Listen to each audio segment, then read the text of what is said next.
Hoje o Liberal Entrevista conversa com o Adler Silveira, que é o secretário de Transportes do Estado do Pará. Bem-vindo, Adler. A gente vai conversar um pouquinho sobre logística no Estado, transportes, todos os desafios que a gente tem no Estado como o Pará, que é da dimensão que todos conhecemos. Para a gente ir direto ao ponto, né? Desculpa aí, logo direto, uma das estradas que corta, né, o Estado inteiro, e é um desafio, e que volta e meia os governos precisam fazer reformas, etc., é a PA 150. O que o governo tem de plano para a PA 150 já para essa semana que você pode anunciar para a gente aí em primeira mão? Boa tarde, Daniel. Boa tarde a todos que estão nos ouvindo e nos acompanhando. A PA 150 um corredor logístico super importante para o estado do Pará, corredor que interliga a região sul e sudeste do estado com a região metropolitana, especificamente para o desenvolvimento econômico com o porto de Vila do Conde, em Barcarena. Uma rodovia de 522 quilômetros, uma rodovia que traz toda a movimentação econômica dessas vocações que o Estado possui e já desenvolve naquela região sul e sudeste. Aí nós estamos falando de pecuária, de mineração, estamos falando de grãos, a parte de fruticultura. Então, uma rodovia super importante, tanto para o desenvolvimento econômico do Estado, na questão do transporte dessas vocações econômicas, quanto no transporte de pessoas também que se deslocam daquela região para a capital, região metropolitana. Partindo desse princípio, o governo do estado trabalha num projeto de concessão da PA 150 pelos próximos 30 anos, numa linha de estar melhorando e qualificando essa rodovia para que ela se torne uma rodovia mais segura, para que ela se torne uma rodovia que traga maiores benefícios para a população e para a sociedade. E no que consiste esse projeto de concessão? Quais são, assim, nós vamos fazer a concessão, que tem um leilão, aí você pode explicar já, mas antes disso, o que vai ser feito na PA 150? O que está previsto ali de melhoria de infraestrutura? Bom, a concessão, a gente vai fazer um leilão, né? Esse leilão deve ser realizado na Bolsa de Valores de São Paulo, com os principais players participando, as grandes empresas que já... Isso é uma dos pré-requisitos, que a gente tenha empresas que já possuam experiência na exploração das concessões dentro do Estado, dentro do Brasil, em vários outros estados, uma vez que a gente não quer fazer um leilão para experimentar. A gente precisa fazer um leilão onde o resultado seja um resultado assertivo e que principalmente traga o benefício esperado para a população do nosso estado. Então, um leilão que deve estar acontecendo. Já na próxima semana devemos fazer um roadshow apresentando a proposta do projeto para as empresas interessadas. Nós temos a confirmação de 8 empresas que já se demonstraram interesse e estarão participando desse roadshow, que é exatamente a apresentação do projeto. O projeto ele consiste, Daniel, num contrato de 6 bilhões de reais aproximadamente durante esses 30 anos, dos quais desses 6 bilhões, 2 bilhões e 800 milhões de reais serão remetidos e obrigatoriamente serem colocados em investimentos na rodovia. Nós estamos falando aí de 70 quilômetros de duplicação em alguns trechos da PA 150. Nós estamos falando de 250 quilômetros de acostamento que serão executados ao longo da rodovia. Nós estamos falando de mais de 70 quilômetros também de terceira faixa, ou seja, locais onde o tráfego o fluxo é reduzido por subidas e ali por caminhões. Nós vamos fazer uma terceira faixa, né? Exatamente, vamos fazer uma terceira via para que o caminhão possa ir para o lado e os veículos mais leves possam transitar com uma melhor velocidade. Isso reduz muito o acidente, por exemplo, né? Reduz acidente. Você não tem ultrapassagem, você tem menos risco. Você reduz acidente, você traz mais qualidade para o tráfego na rodovia, uma vez que as pessoas conseguem chegar mais rápido ao seu destino, porque você aumenta a velocidade média. Nós vamos ter também as vias secundárias, ou seja, nos locais onde a PA fica dentro de um município, nós teremos aquela rodovia dentro do município com uma saída. Então, aquele fluxo que hoje congestiona dentro dos municípios, por exemplo, né? A gente vai ter uma saída antes do município para que as pessoas possam se dirigir ao município e não fiquem naquele tráfego, por exemplo, cortando a PA e aí os carros tendo que parar para fazer isso. Então, são lombada, obras... Tem atropelamento. Exatamente. Então, a ideia é a gente fazer toda uma infraestrutura necessária no corredor, aonde os municípios têm interseção com a PA, para que a gente possa liberar a PA, ela consiga ser uma PA mais com um fluxo melhor, que a gente ganha tempo e a gente ganha qualidade de tráfego ao longo de toda a rodovia. E aonde ela não tem os municípios, mas tem, por exemplo, a necessidade da terceira faixa, tem a necessidade da duplicação, isso também será contemplado dentro desse montante de 2 bilhões e 800 milhões que serão investidos na rodovia ao longo dos próximos 30 anos. Uma coisa que quem circula por São Paulo, especialmente São Paulo, né, que tem bastante esse modelo, percebe a qualidade, né, das rodovias. Então tem um tipo específico de asfalto de mais qualidade, que deve ter isso no projeto também, né, especificando. E um outro ponto que chama atenção é a cada tantos quilômetros tem uma cabine para acionar em caso de acidente, de urgência. Tem também esse tipo de atendimento de primeiros socorros, uma coisa assim? Exatamente. A concessão ela vai ser feita no modelo, né, que a gente chama do modelo do padrão da Associação Brasileira de Concessões. Então existe um arcabouço de premissas que são necessárias para que essas concessões ela tenham um padrão, uma eficiência de qualidade, uma vez que vai haver uma cobrança do usuário nessas rodovias. Então, nós vamos ter 5 bases ao longo dos 500 quilômetros, equalizadas em termos de distância para 50 quilômetros para uma base ou 50 para outra, para que no máximo o usuário precise andar 50 quilômetros para se encontrar numa base dessa.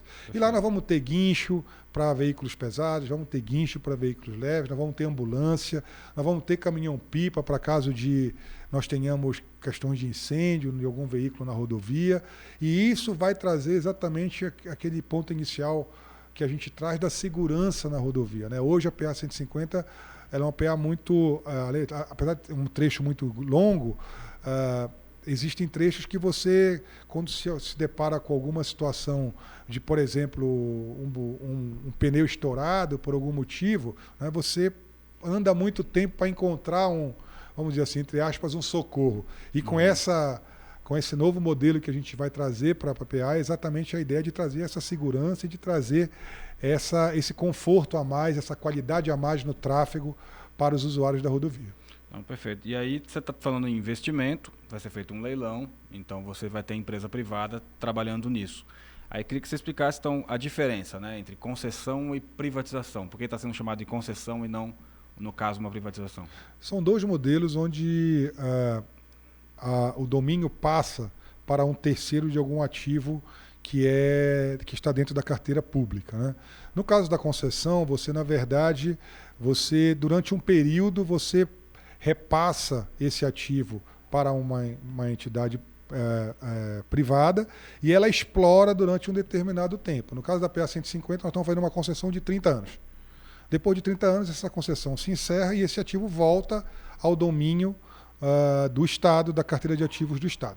No caso da privatização, não. Você passa definitivamente o ativo para uma empresa privada e, a partir daí, ainda não tem como retornar a carteira de ativos do Estado. Então, a concessão ela também serve como uma segurança, traz uma segurança para o Estado de que, se o modelo de concessão aprovado dentro de um leilão, com todas as regras e especificações técnicas necessárias, não der certo, o Estado pode requerer de volta esse ativo e, a partir daí, fazer o melhor uso de acordo com a necessidade do usuário e da sociedade de estar gerindo esse ativo ou não.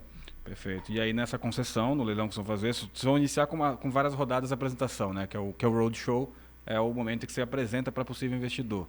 E aí o investidor fala, ok, eu vou investir, vou aplicar meu dinheiro ali, mas aí qual é a contrapartida? Então tem previsto aí o pedágio, como é que vai funcionar, se já existe um valor pré-definido? Isso. Na verdade, a concessão, o roadshow vai ser para a gente apresentar esse projeto. Esse é um projeto que é um projeto consistente. A gente vai estar, dentro desses 30 anos, né, a outorga do leilão vai ser na ordem de 320 milhões de reais. Né? Então o Estado vai estar recebendo dessa empresa que for a vencedora do leilão, 320 milhões de reais ao longo dos 30 anos. Tá? Vão existir praças de pedágio que vão remunerar a empresa vencedora pela utilização do trecho da PA, são 522 quilômetros, como eu já disse. Nós vamos ter aí 7 praças de pedágio. Né, ele parte de onde exatamente? Ele sai ali do início da PA 150 em Morada Nova, no município de Marabá, e ele chega até Marituba, aqui na alça viária. Tá. Então, todo esse corredor, né, que é o corredor logístico, ele vai estar sendo... A partir daquela pessoa que está aqui na dobra ali, pegar a alça viária, ali já é o início da 150. Já é o início na verdade, não é a 150, na verdade a gente chama 150, mas ali são várias PAs que se formam ali, que fazem esse corredor até Marabá. Mas ele já vai considerar a partir daquele trevo ali. Certo. Né? São 7 pedágios. 7 praças de pedágio. Você né? já tem aonde? Quais municípios? O estudo está bem definido já quanto a isso. Né? O importante é a gente ressaltar que hoje a modelagem foi feita, né, para que a gente tenha o menor pedágio dentre todos os estados do Brasil que fizeram concessão. Né? Então, um pedágio que não vai trazer um custo alto para o usuário. A gente também tem, dentro desse contexto, motos serão isentas de pagamento, né, desse pedágio. Nós vamos ter uma tarifa por frequência de utilização da rodovia, ou seja, a partir da 10ª passagem no pedágio, aquele veículo passa a ter uma redução escalonada no valor de pagamento. Né? Então, são todas ações que a gente faz, que o governo está estudando e está trazendo para esse modelo, estudou e está trazendo para esse modelo, para que tenha realmente o menor impacto para a sociedade com a melhor qualidade possível de utilização da rodovia. Né? Então, isso tudo está sendo contemplado dentro desse eixo. Então, quando a gente pega os municípios, a gente sabe que tem muito município que tem muita moto.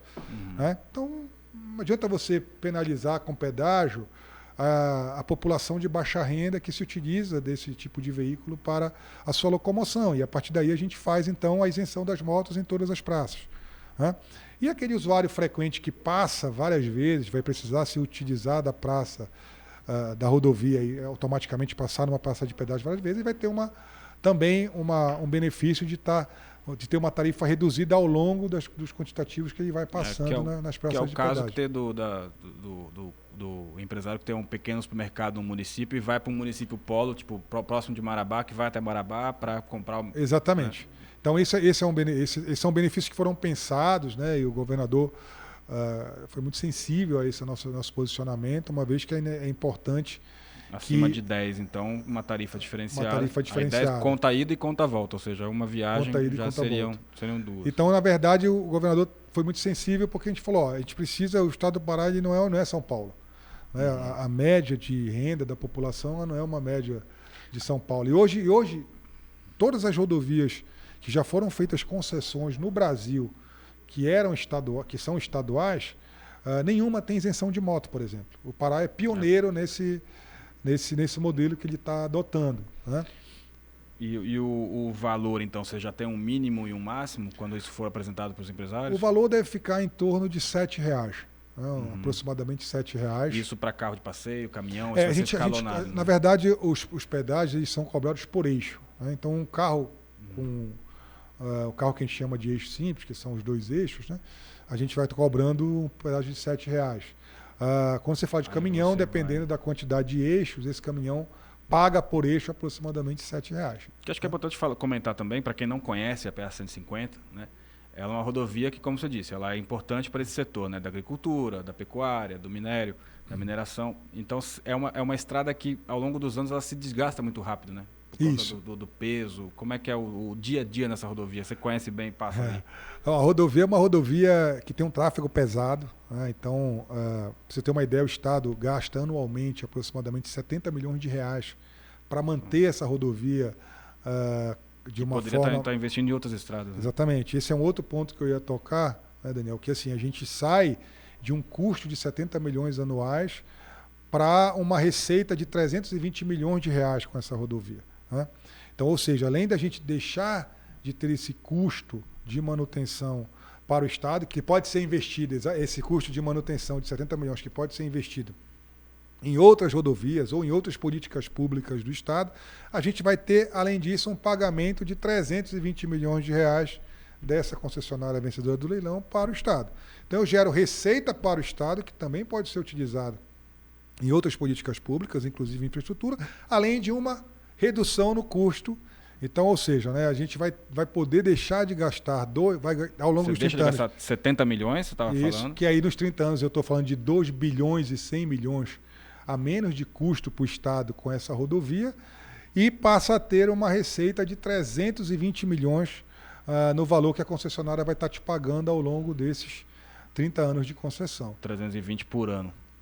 Não, 320 nos 30 anos. Nos 30 anos, tá. Certo. Mais 2 bilhões e 100 a menos de custo de manutenção.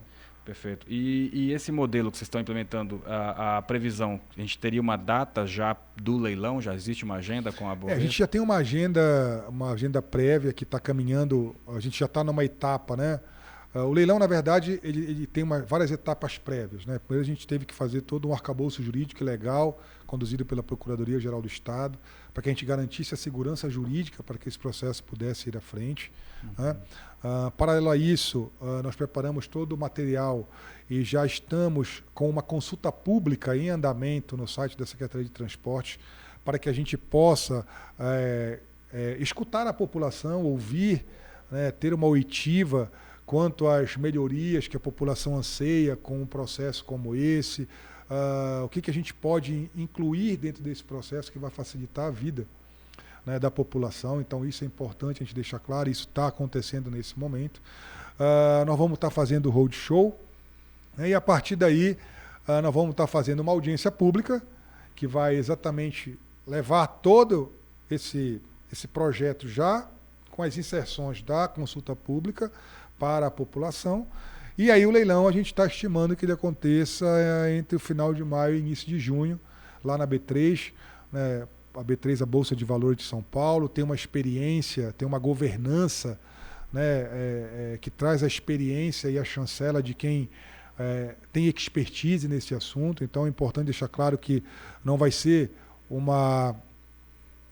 vamos fazer algo que realmente traga uma segurança jurídica, tanto para os participantes, para os players que vão estar participando do processo, quanto para o governo, uma segurança jurídica de que a gente estará conduzindo de forma mais correta possível a questão da concessão com quem tem experiência em fazer isso. Feito o leilão em junho, tendo uma empresa vencedora, qual é o tempo então desse processo? Do início da melhoria da infraestrutura e etc., até a implementação do pedágio? Quando que a nova PA 150 vai estar? Vamos lá. O projeto contempla o seguinte, né? A gente vai fazer o leilão, a gente leva aí depois do leilão aproximadamente 60 dias para a assinatura do contrato. A partir da data da assinatura do contrato entre o governo do Estado e a empresa vencedora, ela tem um prazo de 12 meses para fazer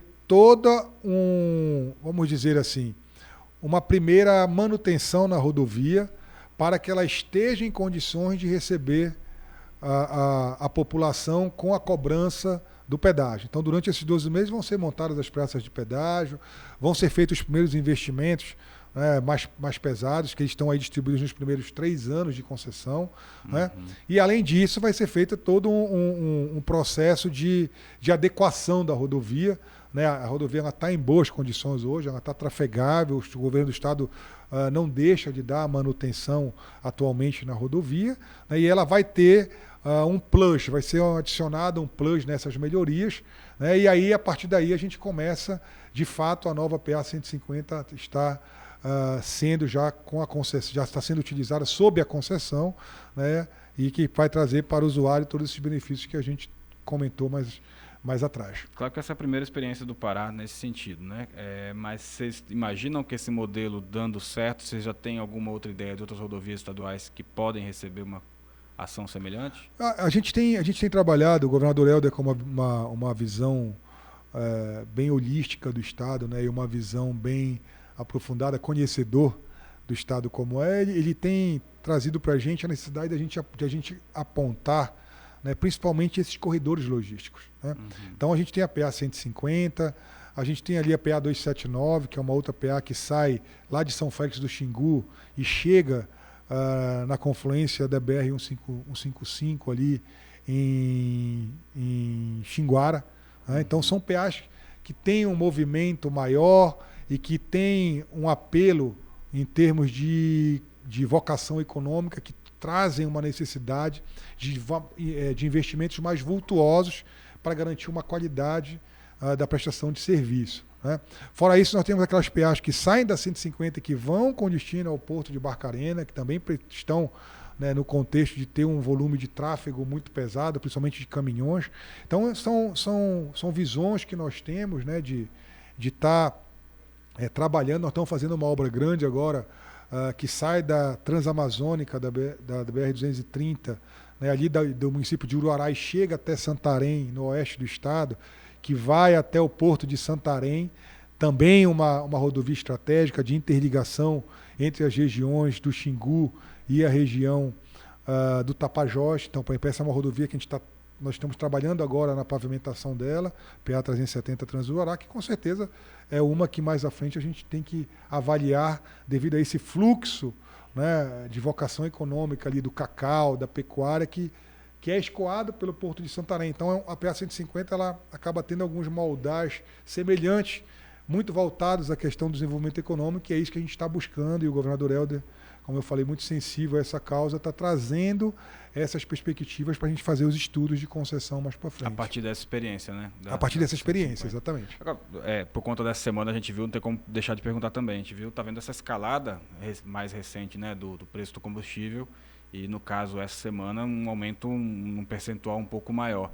Isso pode influenciar de alguma forma também nesses preços, tarifas, essa discussão com empresários, a concessão? Não, entendo que não. Acho que isso é muito pontual, porque a utilização do combustível, né, ela passa muito pela questão do usuário que vai estar trafegando pela rodovia.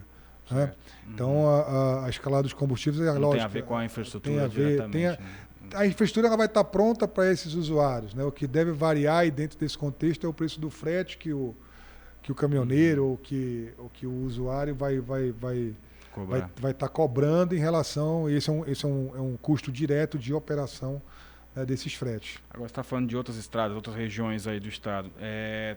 O governo tem divulgado bastante as obras, né, que tem feito em várias regiões do estado. Você tem como traçar um panorama aí de como é que a gente está em obras e em estradas no estado e o que a gente conclui ainda esse ano? Bom, nós temos hoje, o estado do Pará hoje tem sob jurisdição do governo 7.700 quilômetros de rodovias. Né? Então, a Secretaria de Transporte é responsável pela gestão de 7.700 quilômetros no estado todo. O Pará é um estado de dimensões continentais, 1.248.000 quilômetros quadrados. Né? Dentro do nosso estado cabe França, Portugal e Espanha juntos. Né? Então, é um estado que... E cada região com a sua característica de vocação econômica, de clima, e isso tudo traz uma diversidade grande a ser gerida, né, pelo governo do estado, e não é diferente dentro da Secretaria de Transportes. Mas desses 7.700 quilômetros, quando o governador Helder assumiu o estado, nós tínhamos aproximadamente 42% de rodovias pavimentadas. Né? E a gente traçou um objetivo de estar elevando esse número para mais de 50% nesse primeiro ano de governo. E estamos chegando aí a 57%, né, de rodovias pavimentadas, com um programa de desenvolvimento e integração regional, que a gente chama de PRODEI, onde a gente vai estar pavimentando mais de 1.100 quilômetros de rodovias. Né? Rodovias onde o asfalto nunca chegou. Vou te dar um exemplo, PA 220, a Transmaú, uma PA importante, abrange ali o município de Marapanim, passa ali perto de Curuçá, uma dinâmica econômica importante ali de pescado, frutas, né? A própria agricultura familiar é muito forte naquela região.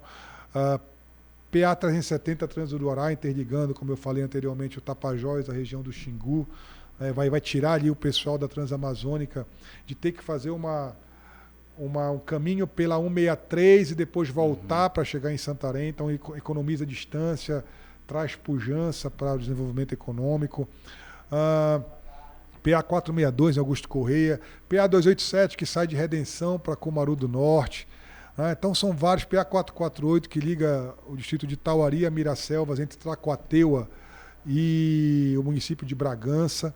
Então nós temos aí um investimento grande de mais de 1,1 bilhão e meio de reais para fazer esse programa. E além disso, a gente trabalha de forma rotineira e preventiva na manutenção dessas rodovias que já possuem a pavimentação. Não é só asfaltar novas, né? Exatamente. Você tem que cuidar das que já estão... das que a gente já tem, das que já existem, tanto aquelas que têm asfalto quanto aquelas que não têm asfalto. O nosso programa de manutenção é um programa robusto, né? A gente cuida de tudo aquilo que tem asfalto e não tem asfalto para garantir a trafegabilidade e garantir a melhor prestação de serviço do Estado para o usuário.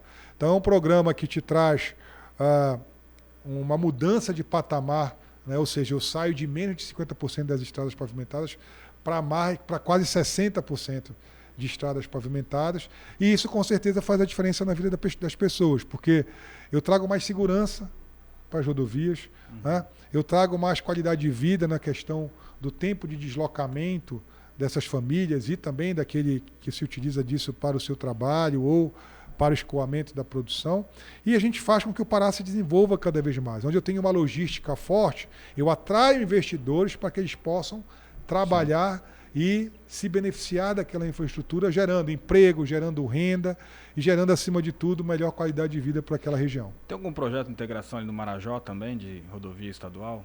No Marajó nós temos Tem uma dificuldade ali de logística mesmo. O Marajó, né? Ele tem uma característica, já é uma ilha, é uma característica insular, né? A gente tem algumas ligações entre os municípios que a gente está fazendo. A gente tem, por exemplo, a PA 159, que sai de Brébus e vai até o rio Tucanoaçu, onde eu pego ali uma extensão grande de pessoas que moram ali na margem da rodovia e que vai beneficiar o agricultor familiar, que vai trazer, vai tirar a turma do atoleiro no inverno, vai tirar a turma da poeira no verão. Nós estamos fazendo uma ponte de interligação entre Cachoeira do Orari e Salvaterra, né, que também vai trazer aí um desenvolvimento a segurança, entrar mais, né? Porque muita gente de turismo vai a Salvaterra e Soura, e o Marajó exatamente, é muito grande, né? Então a gente reinauguramos recentemente o Museu do Marajó, que fica em Cachoeira. Então a gente precisa trabalhar essa logística. Na verdade, a logística do Estado, ela tem... a gente precisa pensar nela como os pilares de desenvolvimento do Estado, né? Então eu tenho aquela rodovia que vai dar acesso para o turismo, e aquilo ali é uma fonte de geração de emprego e renda para os municípios. Eu tenho a rodovia que vai escoar a produção, então aquilo ali gera desenvolvimento, gera emprego e renda para aqueles produtores ali ao redor.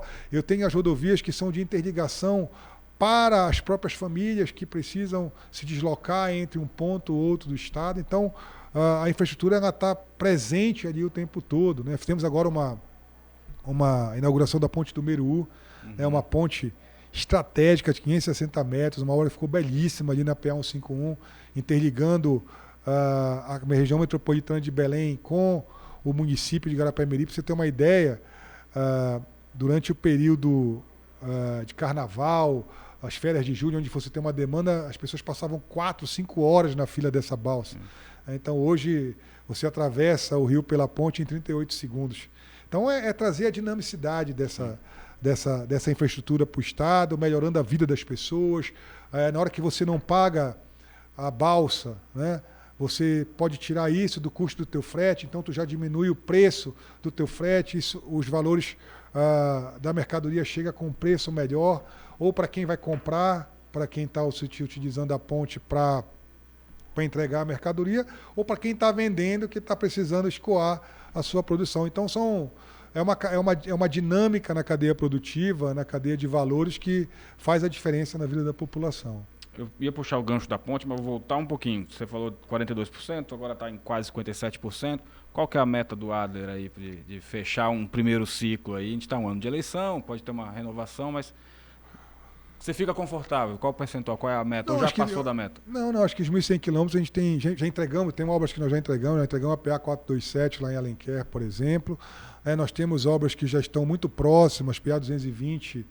A gente tem uma característica, Daniel, que é importante, né? uma estratégia que é importante a gente comentar. As rodovias que são muito longas, a gente divide ela em lotes, porque aí eu consigo ter, paralelamente, empresas diferentes trabalhando, e aí eu ganho velocidade no prazo de entrega na obra. Então, por exemplo, vou te dar um exemplo, a Transuruará, PA 370, que é essa obra que liga o Tapajós ao Xingu, que liga Uruará a Santarém, eu tenho lá 4 empresas trabalhando ao mesmo tempo. Então, com isso, eu vou conseguir dar uma dinâmica de obra que vai me garantir um menor tempo para as entregas. PA 256 é uma outra PA muito importante nessa logística. Ela sai de Paragominas, ali na região do Capim, e vai se interligar com a PA 150 no município de Tailândia. Né? Então, ou seja, quando eu saía de Paragominas, eu tinha que sair pela BR-010, chegar lá ali na região de Santa Maria, pegar a BR-316, passar por Castanhal, entrar ali em Marituba, na alça viária, para chegar no porto. Agora eu vou ter uma rodovia que vai encurtar essa distância, vamos dizer assim, por dentro, já vou sair em Tailândia, dali eu estou já mais próximo do porto e não pego todo esse tráfego. Então isso traz redução de fluxo, mais segurança, porque eu vou ter menos caminhão transitando. Aquela região é uma região também muito pujante, eu tenho a mineração do caulim, eu tenho muita pecuária, eu tenho ali a palma, né, o dendê, que é produzido ali ao longo dessa rodovia. Para você ter uma ideia, essa rodovia tem a fruticultura, que Tomeaçu é um polo muito forte. Então eu saio de Paragominas, passo por Ipixuna do Pará, passo por Tomeaçu, passo por Tailândia, então interliga vários municípios, né, e ao mesmo tempo eu desafogo esse tráfego, né, pesado da BR e minimizo, por exemplo, a questão da segurança, maximizo a questão da segurança e minimizo o fluxo de veículos nesse entorno aí. Sim. E de novidade, só lembrando um projeto antigo, que não ouvi falar mais do que você teve a Independência, né, aqui na região metropolitana. Existe uma história, tá, da Rodovia Liberdade. Não é história. A Avenida Liberdade, como é que está essa história? Ela é um projeto que já está finalizado, o projeto básico, né, e o projeto executivo já estão em fase final.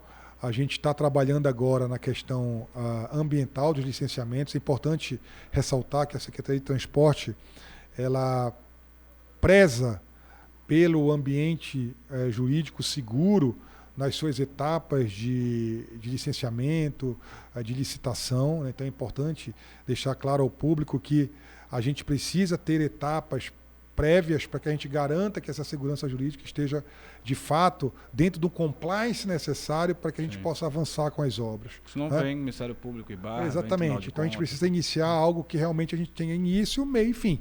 Existe um projeto, então. Existe o projeto de uma rodovia de aproximadamente 15 quilômetros. Ela começa ali na perimetral, próximo ali à Eletronorte, e ela já nos integra com a alça viária, ali mais ou menos onde você tem o linhão de saída da alça e onde você tem o depósito de aterro sanitário. Importante ressaltar que essa rodovia ela vem sendo feita num conceito, e nós precisamos ter esse cuidado, né, na questão ambiental, porque ela passa ali próximo às áreas de amortecimento do Rio Guamá, né? E ela também passa... Tem toda uma sensibilidade. Então, isso está sendo trabalhado tem junto... Tem comunidade quilombola. Exatamente. Tem o pessoal do quilombola lá do Abacatal. Então, isso acaba trazendo um critério maior da Secretaria de poder estar trabalhando da forma correta para que não haja impacto nos povos tradicionais e que não haja impacto ambiental. Por exemplo, uma das estratégias utilizadas, essa rodovia ela vai ser um modelo muito parecido com a rodovia Independência. Ou seja, a gente vai aproveitar já uma faixa de servidão onde existem as torres de transmissão, para que a gente não precise ir para um local onde eu não tenha área antropizada. Certo. Ou seja, eu já vou aproveitar uma faixa onde já existe uma supressão vegetal para que a gente faça a rodovia. E com isso eu tenho um mínimo de impacto ambiental nessa construção. Rodovia projetada, por exemplo, com passagens de animais. São mais de 30 passagens ao longo desses 15 quilômetros que nós vamos estar executando de pavimentação. Então, os animais vão ter passagens subterrâneas, vão ter passagens aéreas, para garantir que nós não tenhamos atropelamentos de animais. A rodovia ela vai ser toda cercada, ou seja, não vai ser uma rodovia onde as pessoas vão poder transitar, os animais vão poder passar, né? Onde você tem a invasão. Exatamente. Né, ao exemplo que você tem ali uma via expressa, né? Uma via expressa, exatamente. Isso é um outro ponto, é uma via expressa. Ao exemplo que você tem ali na João Paulo, onde você tem uma cerca que lá para o lado do Tinga, ela vai ter uma cerca dos dois lados, exatamente para não deixar com que não existam entradas tanto de animais quanto de pessoas dentro do tráfego. Algum passo novo ainda esse ano, você imagina? Sim, agora a gente já deu entrada no licenciamento ambiental, a Secretaria de Meio Ambiente está analisando esse processo, e a partir daí a gente recebendo, né, o termo de referência de licenciamento, é trabalhar nisso, e a partir daí a gente colocar em prática, assim que a gente tiver o licenciamento, a gente conseguir fazer a licitação. O projeto está pronto para licitar, isso é importante ressaltar, a gente teve que trabalhar nesse projeto durante esses últimos 2 anos para garantir um projeto exequível, um projeto onde você realmente tenha a concordância dos entes, porque ali eu tenho, por exemplo, vou te dar um exemplo, lá nós temos o acompanhamento da rodovia vai seguir o linhão, então eu tenho uma norma da BNT que diz que eu tenho que seguir entre o asfalto e os cabos da linha de transmissão, eu tenho que ter uma distância. Então o projeto teve que ser readequado para essa norma quando eu fiz a consulta, por exemplo, à Eletronorte. Então foram pontos que estavam ainda em abertos, precisavam ser fechados, essas lacunas, para que a gente pudesse evoluir na questão da rodovia, e hoje a gente já está, vamos dizer assim, no ponto de ter o termo de referência para fazer o licenciamento e a partir daí a gente partir para a execução da obra. Não, perfeito. A gente tem uma pauta extensa, a gente está com bastante tempo, então eu vou fechar um pouquinho mais aqui. Você falou agora há pouco de pontes, e essa gestão do governo, logo no início, pegou a ponte lá na altura de Moju, que teve que refazer. Agora teve uma outra situação em Outeiro. Como é que está lá? Vai ter uma nova ponte, né? Como é que está esse processo? Isso. O Outeiro foi mais um sinistro que ocorreu, né, dentro desse equipamento, no equipamento da ponte Enéas Martins, né, onde uma embarcação abordou, né, um dos pilares, fazendo com que ele fosse sacado debaixo da ponte. Né. Essa ponte é uma ponte que ela tem 36 anos, é uma ponte de 1986, e uma ponte onde os vãos de navegação eles já não são mais, vamos dizer assim, compatíveis com o tamanho das embarcações que transitam ali no Furo do Maguari. Né. Então, diante desse fato, a gente precisa solucionar o problema. Solucionar o problema para trazer segurança para quem transita sobre a ponte. E sob a ponte, a gente ter vãos maiores, para que a gente garanta uma navegabilidade segura e garanta que quem está também transitando sobre a ponte não vai ter nenhum impacto nesses pilares, e garantindo assim uma trafegabilidade com mais qualidade de vida para a população e principalmente com mais segurança.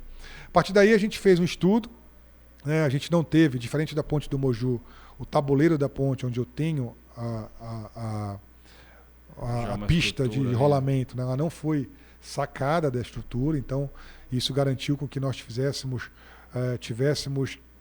tomar ações mais rápidas para garantir que essa parte não viesse a ser sacada da estrutura da ponte. Então nós fizemos um processo onde nós colocamos cabos de aço embaixo das pontes, tensionamos eles com macacos hidráulicos, e esses cabos eles sustentaram a ponte, né, a pista de rolamento, para que ela não pudesse ser sacada. Com essa operação, que foi a primeira operação que nós conseguimos finalizar em 30 dias, que era a proposta da Secretaria de Transporte e do governador, nós conseguimos liberar a ponte já para trânsito de pedestres, motocicletas e bicicletas de forma controlada. E isso traz para a gente já no primeiro momento, dá uma aliviada exatamente naquele fluxo grande de pessoas na travessia da 7ª Rua. O governo de imediato, a partir do sinistro, disponibilizou embarcações gratuitas, e até hoje essas embarcações são gratuitas, tanto na travessia da 7ª Rua com o Porto da Brasília no Outeiro, quanto lanchas rápidas do Porto da Brasília no Outeiro para o Trapiche de Coraci. Isso vem rodando, as balsas funcionam 24 horas, as embarcações elas trabalham de 4h30 da manhã até as 23 horas, as lanchas rápidas. Ainda temos um navio que faz o trecho da Brasília no Outeiro até o porto aqui no terminal hidroviário de Belém já. Então a gente acabou colocando à disposição da população vários moldais de transporte, né, vários modelos de transporte, para que eles pudessem não sentir tanto o impacto de ter a paralisação da ponte. Depois de 30 dias a gente conseguiu regularizar essa ponte, e paralelo a isso, a essa questão de liberação da ponte, das motos, dos carros e dos pedestres, a gente trabalhou num projeto para essa ponte. É um projeto onde você vai fazer um pilar com o mastro, a exemplo do que nós temos nas pontes da Ilha da Alça Viária, ponte estaiada com aqueles cabos de aço de sustentação, e com isso eu não vou precisar reconstruir o pilar que foi sacado da estrutura. Com isso eu passo a ter, então, um vão de navegação de 40 metros para um vão de 100 metros. Então esse é o grande ganho que nós vamos ter, porque nós não vamos estar simplesmente reconstruindo um pilar que foi sacado da estrutura. Nós vamos estar, na verdade, requalificando essa ponte para que ela tenha a segurança necessária para o porte das embarcações que sob ela transitam. Então, a gente fez o projeto foi aprovado, a gente deu a ordem de serviço, a gente estava contemplando ali naquele momento, Daniel, no momento inicial, uma estrutura já visando a duplicação daquela ponte, né? Então a gente fez todo um trabalho de estruturação para isso. E aí depois foram feitas pesquisas pelo governo do estado, né, e que demonstraram que o anseio maior da população era a gente ter uma outra ponte ali na região da Brasília, e não a duplicação dessa ponte que beneficia outros bairros mais afastados. A região da Brasília hoje é a região mais populosa ali da Ilha do Outeiro, né? E, por exemplo, quando você vai para o local da ponte, você tem o Fidelis, você tem outros bairros que também são populosos, mas que não se beneficiam. Hoje, por exemplo, quando o pessoal da Brasília quer usar a ponte, tem que sair e dar uma volta pela ilha até chegar lá. E aí o governador, muito sensível a essa solicitação da sociedade local, né, depois de uma pesquisa ali entre as associações, né, de moradores e os outros atores ali daquela região, decidiu não mais fazer a duplicação da ponte, e aí a gente reduziu esse projeto em praticamente 50% do valor anunciado inicialmente. Nós tínhamos um valor de 65 milhões com essa estrutura de duplicação, e a gente passa a ter um valor de 36 milhões para manter a estrutura atual sem duplicar. Com isso, a gente tem recurso para fazer então uma segunda ponte. E aí calhar, né, o anseio da sociedade, reduzindo um custo e fazendo um novo equipamento para aquela população que vive ali naquela região da Brasília, e com isso requalificando esse modal rodoviário de infraestrutura dentro daquele eixo. Vamos ter agora um binário, né? Nós vamos ter tanto uma chegada e uma saída por um lado, que é ali no bairro do Fidelis, quanto pelo outro lado ali na região da Brasília. Qual o prazo dessa obra? Essa obra não é uma obra aí, a obra de recuperação da ponte. Nós estamos trabalhando com 6 meses, com 6, 7 meses para a execução da obra. A obra já está... A nossa expectativa é que a partir agora da segunda quinzena de março a gente já comece a cravação das estacas, ou seja, a gente já vai começar de fato a trabalhar nos pilares que vão sustentar esse mastro para a colocação dos cabos estais, e trabalhar durante 6, 7 meses aí, 24 horas, com ritmo de obra acelerado, para que a gente possa trazer o mais rápido possível, devolver a população e minimizar os transtornos por não poderem utilizar a ponte nesse momento. E, paralelo a isso, a gente está aprofundando os estudos, né? Esse final de semana nós vamos estar fazendo a sondagem já no local da ponte nova, ali na região entre a 7ª Rua e o bairro da Brasília, para que a gente possa avançar também na elaboração do projeto executivo, do projeto técnico, para que a gente faça a licitação e aí avance com a questão da construção desse segundo equipamento. Com esse projeto executivo você tem então um prazo, né? Exatamente. Aí a partir daí a gente consegue ter todo esse estudo, a gente precisa fazer sondagem, a gente precisa ver batimetria, altura de gabarito para passagem de embarcações. Então é todo um trabalho técnico necessário para que a gente possa avançar. E com certeza o objetivo e a determinação do governador é que a gente avance com isso o mais rápido possível, para que a gente garanta uma qualidade de vida melhor e um modal logístico para os moradores da Ilha do Outeiro. Lembrando que essas pontes elas são, né, jurisdição do Poder Municipal, mas o governo do Estado, sensível a essa causa, está fazendo com que tudo seja trabalhado para que haja o menor transtorno possível para a população. Então, ou seja, tanto a recuperação da ponte quanto a disponibilidade de equipamentos de locomoção, como ferryboats, lanchas rápidas, navios, o governo do Estado está arcando com tudo isso aí, está coordenando para que a gente possa, de fato, ter o mínimo de impacto, independente de ser domínio municipal, que a gente possa ter o mínimo de impacto para a população. Afinal de contas, também são paraenses. Né? Para a gente encerrar mesmo agora, queria que você comentasse um pouquinho. A gente daqui a pouco está em alguns meses aí chegando no veraneio, julho. É um ano que estão conseguindo diminuir as restrições, né, por conta da melhoria do índice de vacinação e etc. Então, já tivemos aí em 2021 um julho com um grande volume de pessoas indo aos balneários, especialmente no litoral, Salinas. E o aeroporto de Salinas, para julho, você acha que já deve ter linha para lá, saindo de Belém? Já, é uma expectativa linha nossa. Aérea, claro.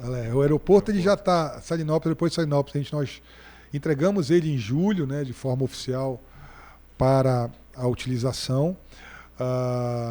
Ele foi homologado pela Agência Nacional de Aviação Civil, então já é um aeroporto homologado. Né? A Azul, ela já, que é a linha, a primeira que se manifestou, a primeira empresária que se manifestou de querer operar, buscando a operação desse trecho, já fez uma inspeção no aeroporto, já trouxe, né, o que ela precisa para operar, e a gente já está nas tratativas finais, que é exatamente a gente ter o aeroporto já todo pronto, a Azul já inspecionou, então a nossa expectativa é que para julho a gente já tenha voos comerciais Belém-Salinas de avião. Deve ser um avião pequeno, né? A demanda, na verdade, Daniel, ela se inicia com um avião menor, né? Geralmente eles fazem voos através de Caravan, que são esses aviões de 9 a 12 passageiros.